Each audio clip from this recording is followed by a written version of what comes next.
Wesengelo se présenter.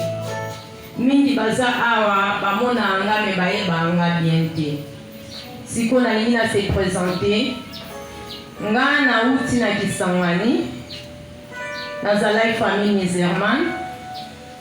Kombo nange zalaki Fatuma Ali Asina. Papa nangai azalaki che monene na ville ya Kisangani. Pe azalaki nganga kisi. Poto kende na témoignage oyo tina suka esengeli to bandana na origine na ngai. Boye ba bisika nini nga na uti, bisika nini oyo memaki nga lisusu na kekufa. Yango tozo banda témoignage oyo na 5 parties. Na sengi na yo bien aimé oluka papier na biki ozala nango. Makambo nga na bikaki okubanda okoma yango. Bien aimé témoignage oyo tozo bandango lelo nazo bandaka na tinani na présentation na ngai. Lobi tokokoba, lobi kuna tokobi, après vendredi lisusu na dimanche. Dimanche nde tokokoma na place nini oyo nga na kufaki. Amen amen.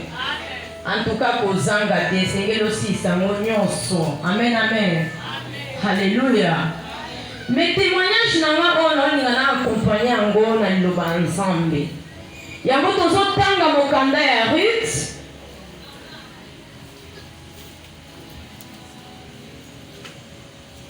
Toko tanga mokanda ya Ruth. Chapitre 1. Verset 1 à 6. Ruth, chapitre 1, verset 1 à 6. Le Amen. Du temps de Juge, il y eut une famine dans le pays. Un homme de Bethléem de Juda partit avec sa femme et ses 2 fils. Natango ya ba juge ezalaki na nzala makasi na mboka Bethléem. Ndeko moko mobali moko komona Elimelek akamati mwasi na ye Naomi na bana bango mibale bakei na mboka Moab. Le nom de cet homme était Elimelek. Kombo ya mobali yango ezalaki Elimelek. Celui de sa femme Naomi. Kombo ya mwasi na ye ezalaki Naomi. Et ses 2 fils s'appelaient Machlon et Kiljon. Pe bana na ye mibale ezalaki Machlon na Kiljon. Ils étaient Ephratiens de Bethléem de Juda. Bazalaki baote na mboka ya Efrata ya Bethléem na kati ya mabele ya Juda. Arrivés au pays de Moab, tant bakomi na mboka Moab, ils y fixèrent leur demeure. Wana bakendeki kovanda to batongaki bandako na bango mpe bazwaki esika kovanda. Elimelek, mari de Naomi, mourut et elle resta avec ses 2 fils. Elimelek mobali ya Naomi akufi mpe Naomi atikali na bana na ye mibale. Il prit des femmes de Moabites, dont l'une se nommait Orpa et l'autre Ruth. Bana ya Naomi mibale wana mibali babali bana basi mibale na mboka Moab. Mwana mwasi ya liboso komona ezalaki Orpa, ya mibale komona ezalaki Ruth. Ils habitèrent là environ 10 ans. Bavandaki na mboka Moab basalaki bongo 10 ans. Machlon et Kiljon mourirent. Machlon na Kiljon bakufi. Aussi tous les 2. Et Naomi resta privée de ses 2 fils et de son mari. Bango mibale bakufi pe Naomi azangaki mobali azangi pe bana mibale. Donc atikali maboko pamba. Puis elle se leva, elle et ses belles-filles, afin de quitter le pays de Moab, car elle a appris au pays de Moab que l'Éternel avait visité son peuple et lui avait donné du pain. Bongo atelemaki tango sangoli likambo liwa ye bana ni bakufi mobali na kufi azwaki décision azonga na mboka na ye ya Bethléem ye moko pe ba belle fille na ye balandaki ye. Car elle a appris au pays de Moab que l'Éternel avait visité son peuple et lui avait donné du pain. Pour être yokaki depuis na mboka za vanda ya Moab ke na mboka na bango na Bethléem Nzambe atambolelaki bango pe bapangwamaki na libre ebele. Amen. Amen. Merci. Bete la loba ensemble maboko.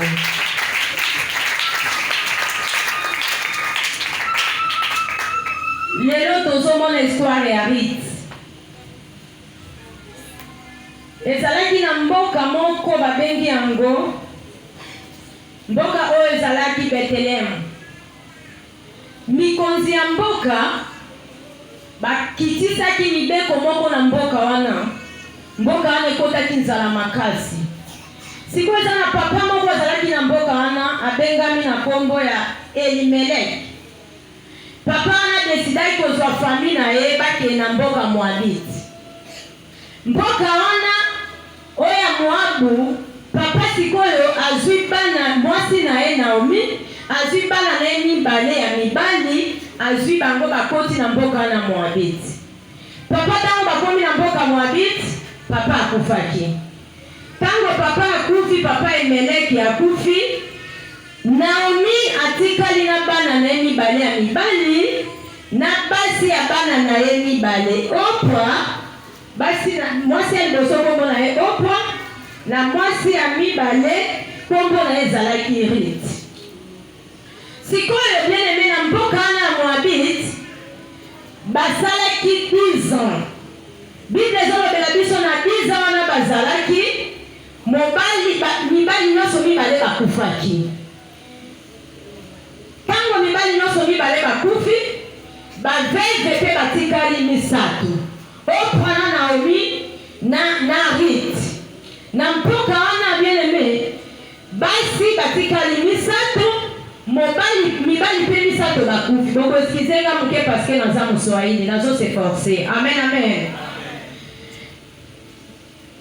Tango papa na desidaki komema famille na ye kokenda ngo na Moabite, pona nini papa desidaki komema famille na ye kokenda Moabite parce que nzala ekotaki na mboka. Ndia desidaki ake na famille na Moabite. Siko kokoma na mboka wana babengi yango Moabite, papa akufi, bana mibale pe bazwi bakufi. Naomi atikali veuve, bana mibale ya basi pe batikali baveuve. Naomi siko amoni ke ayoki ke mboka oyo bazalaki na Bethlehem mapa ezongi na mboka wana. Esengela la kabana ya basi mibale alobi ke nazongi na mboka ya biso. Sikoyo alakaki Rite, alaki pe Oprah. Ayambi bango akomi kolaka bango. Bible elobi bana mibale wana ya basi badesidaki bakenda Naomi. Balobi mama tokotika yo te. Soki tokiti kuna parce que tanga biso eza mokuse, nazolingana éclaircir yo kote nini nga na uchi. Rite wana na Oprah na mboka Moabite wana bien-aimé ezalaki mboka mabe, mboka ya malédiction, mboka bapaya, mboka oyo basalaki inceste. Batumi nani papa bamelisi masanga langwe, bana neni bale bazwi zembi nde baboti mboka wana eza mboka mabe. Tokoloba nyonso te parce que bana na biso pe baza awa. Mboka wana ezalaki mboka ya malédiction. Ozomona bisika Rite abimaki, omoni bisika Oprah abimaki, babimaki na mboka ya malédiction bien-aimé. Lokola nga pe Fatu nazalaki na mboka ya malédiction, yango bango pe bazalaki na mboka ya malédiction. Tango wana tango papa wana adesidaki akanga bana na ye pe mwasi na ye bana na Moabite, bayaki te kosunga mutu moko, bayaki kosunga mwana moko azalaki na mboka oyo ezalaki ya mabe. Pona nini? Po akoma mutu malamu akende na mboka mosusu oyo yebi Nzambe bien-aimé. Ekokozala pe na vi na yo, Nzambe akotinda bato moko bauta mosika po baya na mboka na yo, po baya kosunga yo, po oyeba pe Nzambe. Amen, amen. Tango Naomi alaki bango badesidaki bakende na Naomi. Mekokoma na nzela, Oprah abalukaki. Kombo ya Oprah wana, signification ya Oprah eza kingo. Kingo tango mususu soki baluki boyo, esengeli ezonga kote utaki. Oprah tango abaluki, Oprah kei alaki mama na alobinga na zongi. Bien-aimé Rite alobaki akozonga te. Rite alobaki ete Naomi bisika kokufa nga pe na kokufa, bisika kolala nga pe na kolala, bisika bakokunda yo nga pe bakokunda ngai. Amen, amen. Metango wana Rite akangami na Naomi, okotanga kana ndaku, okokuta kuna na se nazobeta ka lisolo, me yo boko okontinye na ndaku. Nazobetela yo tango okotanga na ndaku, okoyeba ki mama Rite abetelenga lisolo wana. Rite tango akangami na Naomi, Naomi alobi ata bakangamaka na mutu, elekiti katokinde. Bakendeki na Naomi. Pe kuna na suka Rite abalaki Boaz. Rite amonaki Boaz na ye. Amen, amen. Yango na pokwa lelo na ye kwa sireyo, esengeli tokangama place moko. Naomi aza elilingi ya Nzambe, Rite aza elilingi na biso. Sikona tango oyo, tango Rite akangami na Nzambe ya Naomi, Rite pia amonaki Nzambe. Soki yo kangami na Nzambe ya papa Paul wango, yebaki okomona pe Nzambe na ye. Amen, amen. Yango na pokwa lelo bien aimé, na eki kola kisoka Rite na bisiko ye autaki. Rite bisika autaki na mboka ya malédiction. Na ndenge autaki na mboka ya malédiction, esengele ka batu moko boye, nzale kota na mboka na bango po baya bakangola Rite. Amen, amen. Yango na tango bien aimé, na eki kola kisayo juste maté ya wana muke, poto leka na témoignage na biso. Amen. Bien aimé, si qu'on a lingina témoigner muke, na lingina pesa yo origine nangai. Ndenge na yebisa kioke na uti na Kisangani, na zali mwana ya papa Ali Mohamed, na botami na famille papa nanga balaki 5 femmes. Basi mitano. De papa nanga balaki me mama nanga zaki mwasi aliboso. Boko mona ye mama nanga tuzane awa akoya. Mama nanga zalaki mwasi aliboso. Abalaki biso abotaki biso 5. Abotaki biso 5, moko akufi totikali 4. 2 filles et 2 garçons. Siko ngandeke bomona na telemi awa, papa nanga zalaki nganga munene président banganga na ville ya Kisangani. Me abotaki ngai. Tango aboti ngai, ngana to bande koyokana te. To bandai koyokana te. Parce que azalaki soka koti na ndaku asali ba écartation na ye, tango ko sisa osala ba écartation na ye biloko wana bengi biso to kota to ya kopesa ngombo te. Menga na bande ko kota te. Na bande ko boya. Wana naza na âge ya 10 ans. So ba ebisinga kota na lobi na okota te. Vomi ata bako manga na okota te. So ba kanginga na makasi na koti. So ba bakanginga te na okota te. Sikoyo papa nanga nala kisabino abalaki mama nanga ndengene. Papa nanga zalaki nganga. Siko ba yelaki ye yaya ya mama nangai. Yaya mama nanga po abikisa ye azalaki na malade. Siko mama nanga zoya kotikela yaya na ye biloko na ndako nganga. Siko papa nanga yebisi esengeli na bala yo. Delo be ko bala nanga ndengene na samona mukini. Sikoyo papa nanga lobi na kobala yo. Ya lobi okobala ngati na mwana muke. Abiso ko boinga na osala ko elo moko na obala. Pe asala ke elo kwango pe azwa ki mama biso. Pe abalaki. Bien aimé. Tango papa na biso abali mama na biso. Wana mama na biso bati ko bota biso. Aboti ngai, tango aboti ngai étoile na nga bien aimé. Yeba ke depo bota maki ato bota maki na famille nini. Yesu Kristo ayebaki yo. Amen. Tango papa abotinga magra zalaki nganga, me aboti kakangai. Me Yesu Kristo ayebaki mwana azoya na libumu nganga, me akozala mwana na ye lisusu te. Akosalela ngai. Amen, amen. Tango papa abotinga ngana etozoka te. Ayininga koleka bana nyonso. Aye lisanga ke étoile na yo dérange biloko na ngai.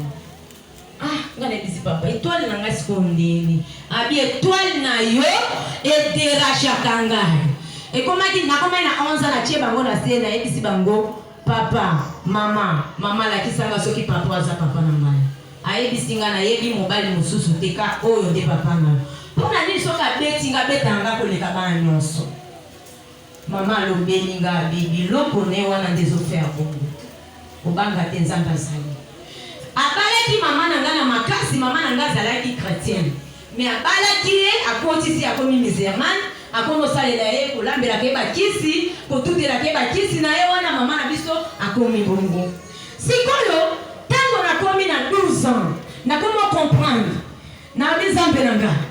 Yesu wana nayebi Yesu te nakoloba nini mais nazali na camarade nanga moko azalaki chrétienne ayebisinga fatu omoni ndenge pa na bino boliaka ngulu te omoni ndenge pa na bino bayinaka yo omoni ndenge boliaka chenille te boliaka bangolo te siko na tango oyo oyoki nzembo ezobete pa biso kendo oyembe pa bino nga nayebisi nzembo nini achelinga nde nzembo ser na biso ochobetela biso ekoloso wana euti kobeta sika matu Samuel tango achelinga nzembo wana nayoki char de poule nayebisi nayoki neti eloko moko ezokotanga na nzoto nazokende otie pa na biso natie pa na biso babengani nga na ndako babengani nga na age ya 12 ans tango babengani nga na ndako nakie pa yaya nanga nakie lisusu kuna nakotika na famille nezerman bien aimé ozomona kote na uti mosika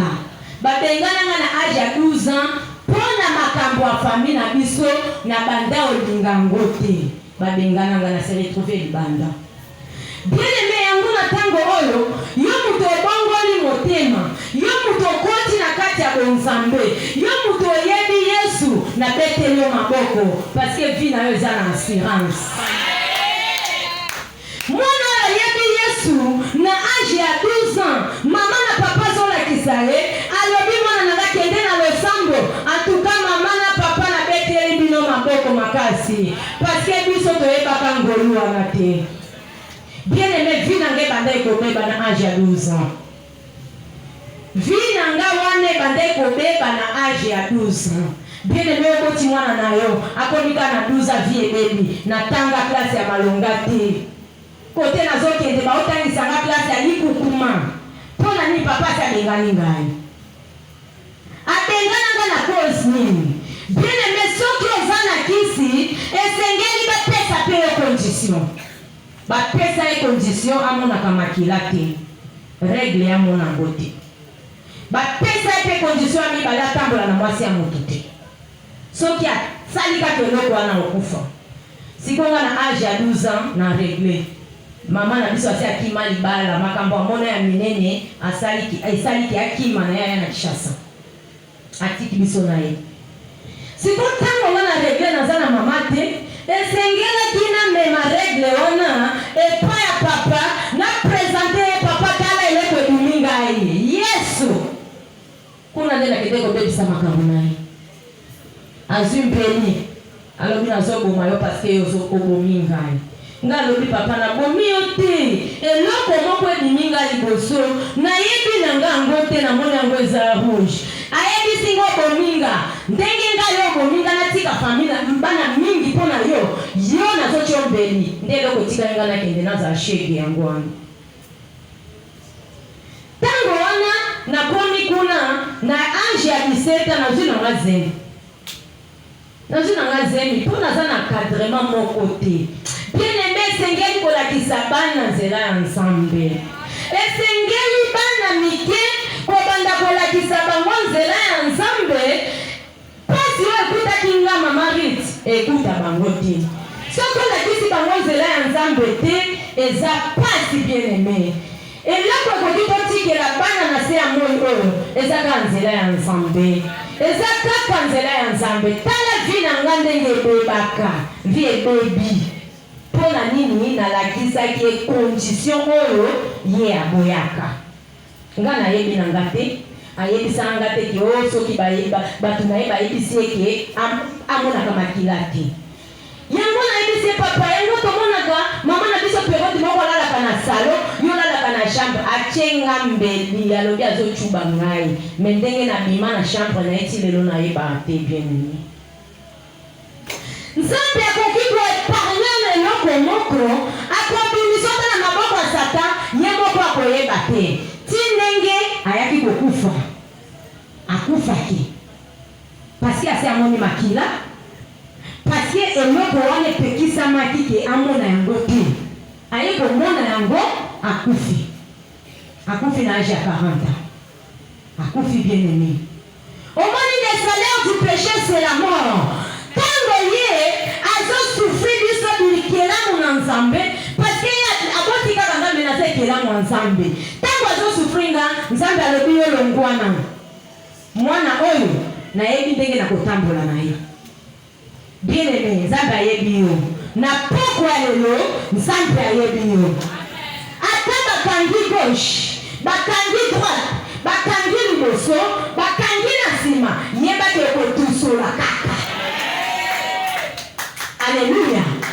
Ngana dusola ki nayebaki te mwana 12 ans basi basimbeli mbeli me ndenge atikaka nga nayebi te soki yamonaka nini nga mpe nayebi te. Alléluia. Yango lelo nalingai na se présente boyeba nawutaki wapi tina kende kokufa ezalaki nini ezalaki nakufa nazalaka na ndako wana na age wana ya ba 11 à 12 ans so nalobika mopaya zoya 1 minute obe 2 minutes ezebele fale abimela babimisa nga etwale wana babimisi penga mayele wana papa na nga wana na uchi musika siko lobi na ngolo nzambe tokokota siko na banda kolakisa bino de 12 ans ti pona yaki kokufa na 34 ans lelo naza na 2 ans depuis nakufaki nakufa na 34 ans de 12 ans tindenge nakende kokufa eloko nini ezalaki kosala na kati na nzoto na nga eloko nini na bandai komona eloko nini ebandai komarche te parce que nazalaki na maka ebembe ya kotelema nazotambola kaka me naza ebembe. Alléluia. Nazalaki porte d'entrée bandoki ata oza ndoki ya moke na nzoto nango okota parce que nayebi Yesu te nazalaki koyamba Yesu me makambo nazalaki nango na bandai kotika te. Alléluia. Tango ya akufi na bite na bandi kolanda nanu Yesu me makambo na ngande na otika ngote bene moko yamba Yesu me makambo na yo ozotika ngote esengeli tango ya mpi Yesu na makambo na yo pe otiki yango wana kozala sauve me ya mpi Yesu makambo ezotika te yebaki makambo ekutaki nga ekokuta yo me toboyi ekuta yo yango nzambe atindi mama Rit po ya pesa seminaire oyo ekuta yo te. Amen amen.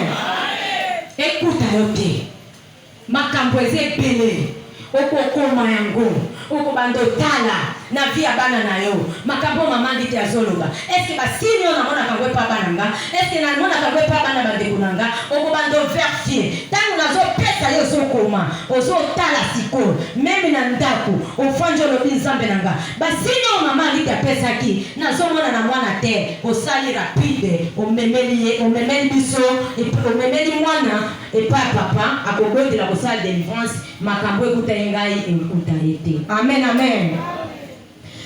Ndenge za ebele bapesaki nga 30 minutes papa na nga alobaki lelo ezaka présentation yango kozanga te rendez-vous eza lobi yaka avant parce que bato bakozala ebele makasi yaka avant ozwa kiti para kozanga te mwana 12 ans kozanga te yaka koyoka eloko nini ezalaki na kati ya mama Rite pendant 12 ans na bandaki komona yango pendant 12 ans ti ndenge na ye kokufa na 34 ans. Amen amen. Nasengi na yo vraiment kozangisa rendez-vous ya lobi te nga namoni na suki awa tikete nzambe apambola bino. Amen. Ces fils ou ces filles puissent passer dans des expériences pareilles, c'est pour nous enseigner. Oui, laissez nous lui le comment quand on connaît les autres sans il a été banni à baston libali bali kanani baku le kola di kama ya boya kufa eza pour la beauté et biso. Amen. Amen. Et quelques leçons que nous tirons dans ce témoignage. Puis batobi biso toujours na kasa lita Premièrement, et biso c'est les origines. eza lisiko ya beauté. Amen. Amen. Les origines nous poursuivent toujours. Ah bisika to bimelaka elandaka biso kaka. Amen.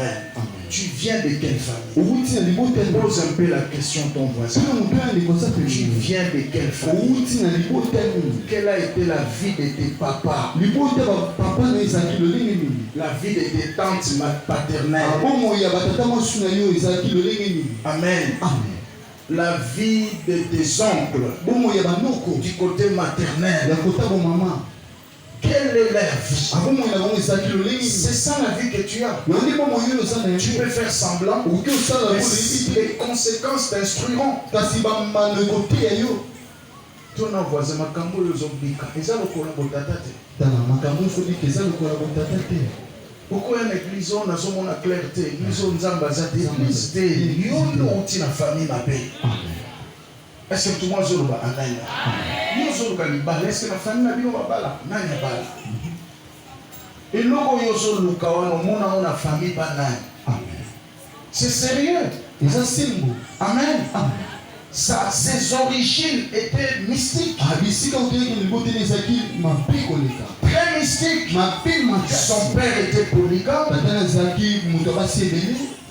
et féticheur, grand féticheur. nganga ya kisi. Soki outi na famille, il y a ba féticheur, to ba famille royale. Ah, il y a ba chef coutumier. Yeba, premièrement, tu auras beaucoup de problèmes dans ta destinée. Parce que batona pour pas avoir pouvoir wana ba sacrifier ka bozu ya famille na ya ba destinée ya ba. Nous on peut so bokonzi, mais ndima que bana na yo ya basi baba la milimo na biso. Olobini ah bo pesa na bokonzi bozo abango. C'est comme ça qu'on a été vendu. eza bongo nde biso mpe tote. Tu vois si papa les a fétichés bazu ba pesa ba kisi bo non. Les acquis avec des engagements. Monsieur, tu vas devenir grand féticheur. Mais en retour, soit dans chaque lignée à Banana Yoto, on doit récupérer 2 personnes. Donc, on a la famille à Batubongo, on a la famille à Bato à Bakisibongo, on a Minch. Soit Bakizeni Bazobima, soit la femme stérile, côté Kobota, Bateka, Mayele Nae, Bateka. Donc, à chaque génération, comme on a moins de gens, quelques personnes. Tout le monde voisin, Babiloko, Yobandeko, Nonyo Bazanango. Babiloko, Bandeko, Nonyo Sobazan. Yo, soit monté point. Yo, soit monté point. Est-ce que la famille n'a bino? Est-ce que la famille n'a bino? Yonde, le cas na compte, c'est lui qui le babutu. Yonde, le cas na compte, c'est lui qui le babutu. Amen. Amen. Regarde la vie de tes frères et sœurs. Ils sont tranquilles. Mais ma belle la kakayo. Est-ce que tu trouves ça normal? Est-ce que ce n'est pas le combat de tes origines? Est-ce que il faut souffrir dans le domaine où on doit souffrir? Ce soir, tu vas prier par rapport au combat de l'origine. J'attends quelqu'un dire Amen.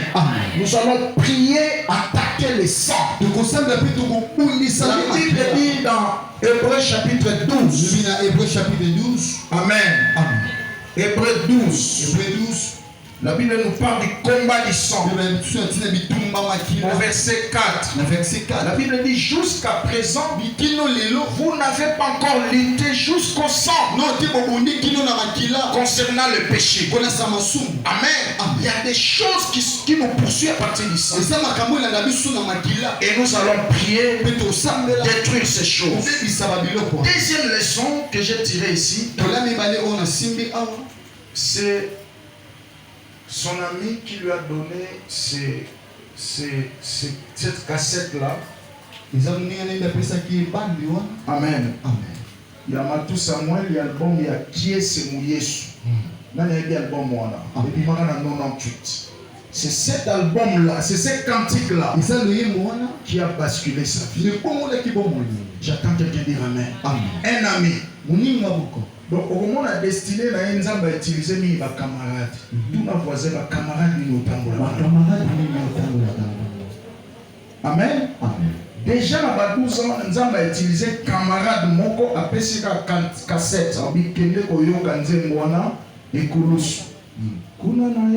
c'est ce cantique-là qui a basculé ça.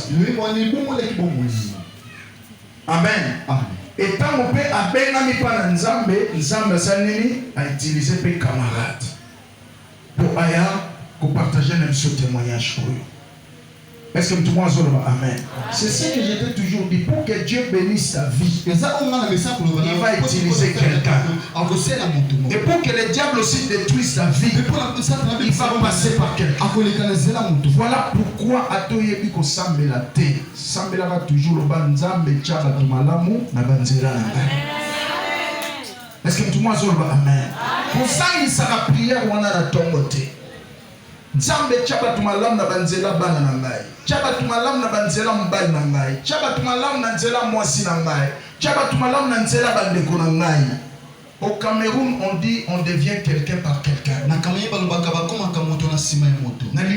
Kinshasa ba zanga mbongo me kozanga batute. Sikonga na bakselio zanga mbongo me kozanga batute batu malamu. Amen. Est-ce que tout le monde dit amen? Amen. Salama cercle moko ya batu malamu. Ane o nzambe sisa ane bozindo na bomoko. So kangami na batu prière yo pour comment la prière. Ukamna batu linga liloba nzambe yo pour linga liloba nzambe. Ukamna batu kondima yo pour comment mtu kondima. Ukamna batu onction yo pour onction komata. Ukamna batu banga nzambe yo pour banga nzambe komata. Ukamna batu basala bozindo yo pour kota bozindo. Amen, amen. Ça c'est merveilleux. Et la prière que tu vas faire, deuxième sujet de prière, après le combat du sang, tu dois attaquer la vie, la mission à Satan. Est-ce que tout le monde a dit amen? Nous sommes moninga na moi, mais na buto za moninga na yote. Okenda kofumolele mutema, ozoluka ba conseil. Nzoka tangu bokabwana obalisi mukongo mungu nano liboso de yewana. La Bible dit l'homme aura pour ennemi les gens de sa propre maison. Et le mot grec qui est derrière maison là c'est la famille. La famille c'est l'image d'intimité. Donc très souvent les gens qui nous combattent ne sont pas loin. Alléluia. Et la prière que tu vas faire, tu dis Seigneur je n'ai même pas besoin de les comprendre ou de les voir, mais je les chasse de ma vie. J'attends quelqu'un dire amen très bien. Et troisième leçon que j'ai tirée, c'est cette incompréhension qui est entrée entre elle et son père. À cause de son étoile, son père l'a détesté. Au point qu'elle a commencé à se poser même des questions. Est-ce que celui-ci est mon père? Amen. Pourquoi? La lumière et les ténèbres ne peuvent pas coopérer. Et là je comprends la démonstration de l'amour de Dieu. Alors qu'elle était païenne, elle ne connaissait pas Dieu, elle n'avait pas d'alliance avec Jésus, mais Dieu l'avait aimé. Depuis ce temps-là, ok, il l'avait aimé. Parce que papa, pourquoi? L'amour de Dieu.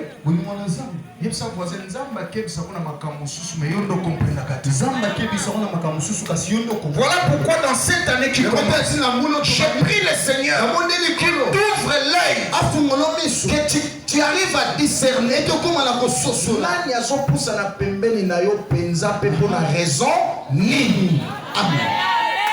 alléluia.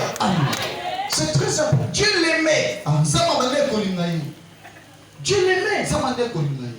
Et son père le détestait à cause de la mission de Dieu dans sa vie.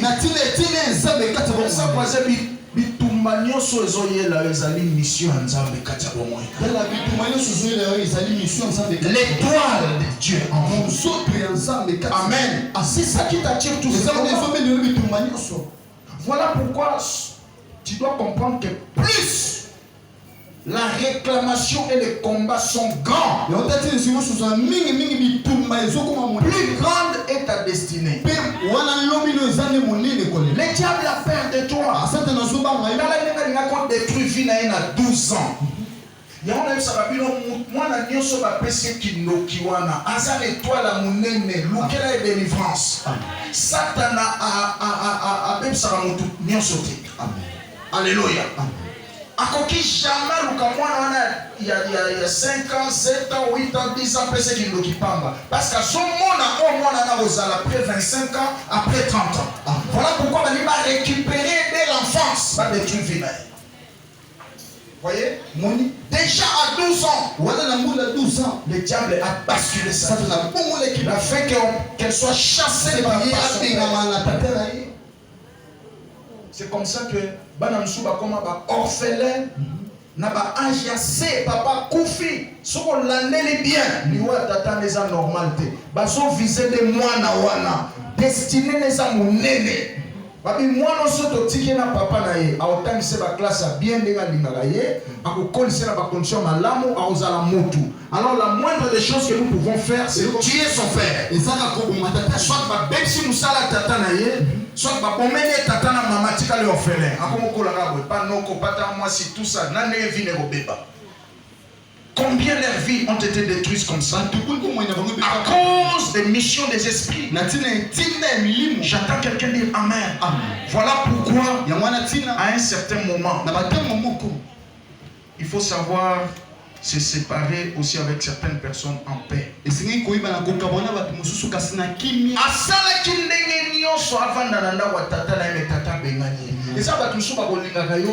à cause de toi les actifs. Et ils sont dans les ténèbres. Toi tu es dans la lumière. La lumière et les ténèbres. Et tu verras malgré tous les efforts que tu fais, que vous soyez en paix.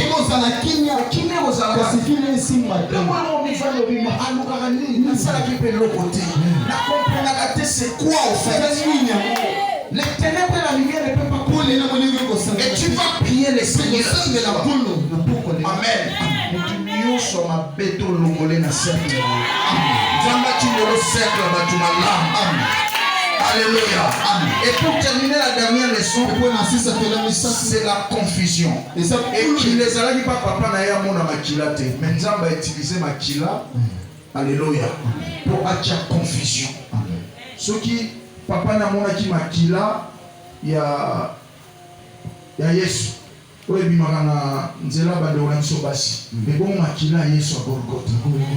j'attends quelqu'un dire Amen. Si le sang des règles, ce qui peut compliquer la vie des personnes, à combien plus forte raison le sang de Jésus. Alléluia. Aujourd'hui, nous allons prier avec le sang de Jésus sur nos santé, dans nos familles. La Bible dit ils l'ont vaincu à cause du sang de la. J'attends quelqu'un dire Amen. Notre victoire c'est dans le sang de Jésus. Si le sang des règles pouvait compliquer la vie d'une personne et le conduire à la mort, mais le sang de Jésus, le sang de Jésus, le sang de Jésus apporte la vie. Si l'autre sang peut conduire à la mort, le sang de Jésus apporte la vie. Le sang de Jésus apporte la victoire. Le sang de Jésus apporte la protection. Le sang de Jésus apporte la sécurité. Le sang de Jésus, c'est notre canal pour même entrer au ciel.